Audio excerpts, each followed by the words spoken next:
Safe versus max retirement spending. If you're thinking about retirement, then you're probably wondering, how much can I safely spend in retirement without running out of money in the future?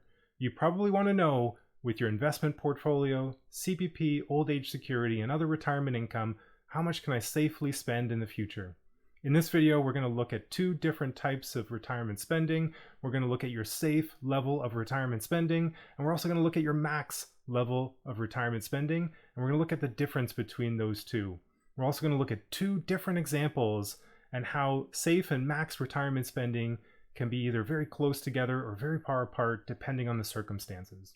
When creating a retirement plan, your safe level of retirement spending is the level of spending that can be supported even during very poor periods of investment returns and inflation rates. Think about periods like the Great Depression, high inflation of the 1970s and 80s. It's during these periods that we want to revert to your safe level of retirement spending, because we know that that level can be very successful even during these very challenging periods of investment returns. Safe level of retirement spending is very much linked to safe withdrawal rates and the 4% rule, but we're also including factors like CPP, old age security, and guaranteed income supplement. We're taking into account when these benefits start. We're also taking into account personal factors like investment asset allocation and investment fees, as well as other factors that may not be captured in more simplistic rules like safe withdrawal rates and the 4% rule. What we're doing is we're taking a retirement plan and we're testing it over historical periods of stock returns, bond returns, and inflation rates. Let's take a look. Now, this is a visual representation of a safe level of retirement spending.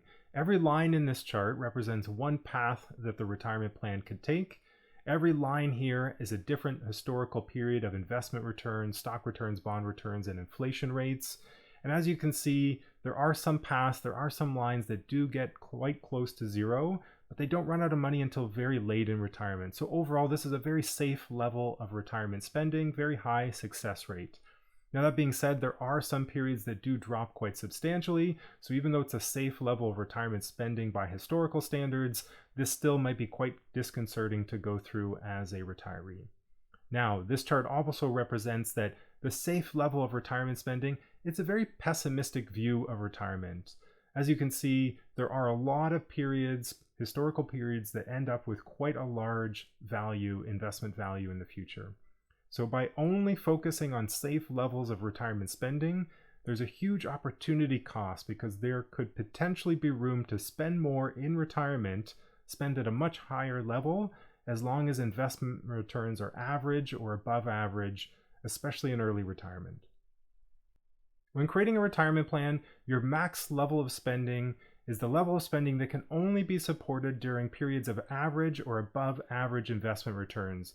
It really represents the maximum level of spending that your retirement plan could support, and it only is possible during periods of average investment returns or above average investment returns.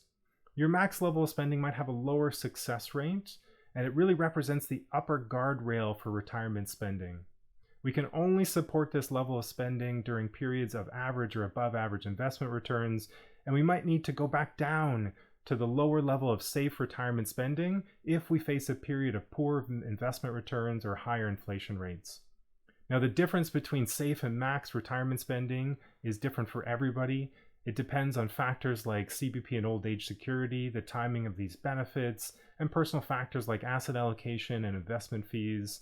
It could be very narrow, that difference between safe and max retirement spending, or it could be very wide, the difference between safe and max retirement spending.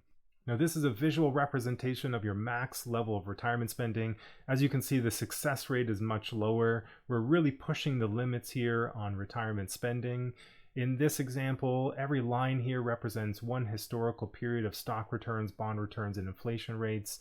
Every line here represents one path that the retirement plan could take. As you can see, some of these lines do end up running out of money in mid and late retirement. This represents the fact that the max retirement spending is really only possible in periods of average or above average investment returns and inflation rates. So if we were to have a poor period of investment returns in early retirement, we would need to revert back to that safe level of retirement spending. Only if investment returns and inflation rates are on track would we be able to support this level of max retirement spending in retirement.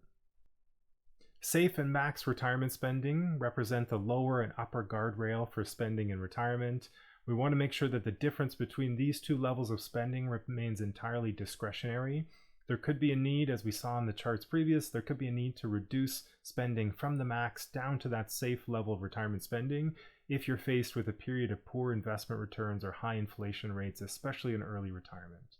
Now, the difference between safe and max retirement spending, it does depend on the circumstances. CPP, old age security, GIS benefits, the timing of when these benefits begin. It depends on retirement spending and if there's different phases of retirement spending. It also depends on personal circumstances, so asset allocation and investment fees. Let's take a look at two different examples. So two examples of both safe and max retirement spending. So in this first example, we've got Mary. Mary's aiming to spend just under $30,000 a year in retirement, so $29,589. Mary doesn't have a lot of financial assets, but she's making the most of CPP, old age security, and GIS benefits. Her success rate is quite high, so we can see it's 85%. And so we want to see what's the maximum level of retirement spending that we can support. We know that spending $29,589 per year in retirement is quite safe. Now we want to test what's the maximum level that we could support in retirement. So we're going to go here to success rate, and then we're going to go down here to the expenses, and we're going to add some additional discretionary spending. Let's try $6,000 a year, and we're going to continue that until the end of the plan. And we're going to recalculate this to see what's the effect on the overall success rate of Mary's plan. And we can see here that $6,000 in additional discretionary spending is just too high. The success rate is quite low, 11%. So let's reduce that a little bit. Let's try $2,500 instead. So a little less than half. And we're going to see what the effect is on the plan.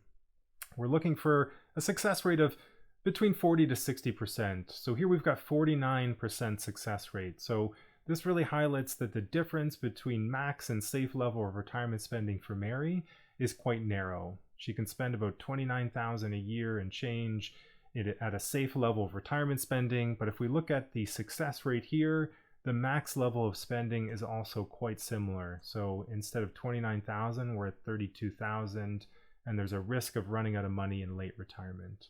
In this second example, we've got a much higher income retirement plan. We've got Sylvia and Martin. They've got a sizable investment portfolio, and they're hoping to spend just under $100,000 a year in early retirement, so $99,082 a year, until they get to age 70, and then they're planning to reduce spending. So Sylvia and Martin have two phases of retirement spending in their retirement plan. They're planning to cut back on travel spending as of age 70, and then they're aiming to spend $74,000 a year for the rest of retirement. Now what we want to look at is their success rate. So this plan, very successful at this level of retirement spending. They're starting with just over $2 million in investment assets. There is some risk in early retirement, but overall, very high success rate at 99%. Now what we want to do is add a little bit of discretionary spending to their plan to see how far we can push up retirement spending. So we're going to go down here to expenses. We're going to add $24,000 a year up until the end of the plan. And we're going to see what happens when we add this extra discretionary spending. And again, we're looking for a success rate of 40 to 60%. In this case, we're at 45%. So we've got a fairly successful plan, but there is some risk. So we've got a potential of running out of money even as early as mid to late 70s, and definitely in the 80s. So in this plan, Sylvia and Martin could push their spending by an additional $24,000 a year. So there's a lot of discretionary spending in this case, but they really need to watch out for poor periods of investment returns and inflation rates. If that were to happen, especially in early retirement, we would need to cut back their max level of spending back to their safe level of spending. So it's important that that $24,000 a year remain entirely discretionary. Now, my name is Owen. I'm an advice-only financial planner, a CFP, and I'm the founder of PlanEasy.ca. If you enjoy this video, please like and subscribe, and don't forget to hit the little bell notification icon. We're coming out with a new video every week. Thanks for watching.